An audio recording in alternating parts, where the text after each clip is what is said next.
موقف مر بيك على أثره كتبت قصيدة. أنا أحكي لك لوحة. إيه؟ عن لوحة، نعم. موقف هاي مرة من المرات كنا بالحشد. إيه؟ بالفلوجة.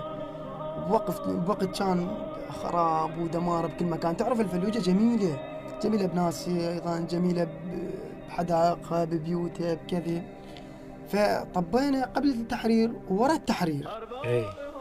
قبل التحرير شيء يعني حدائق وورد وكذا.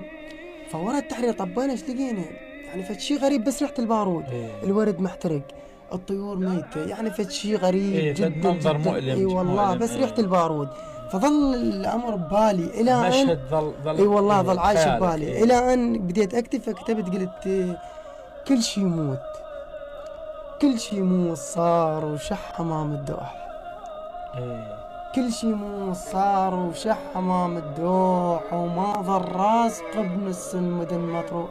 الله. من تدخل مدينة بلا وريد، لا شوط بارود انشتى المو راسق اللي فوق. الله. بارود انشتى المو راسق اللي فوق. الله خير.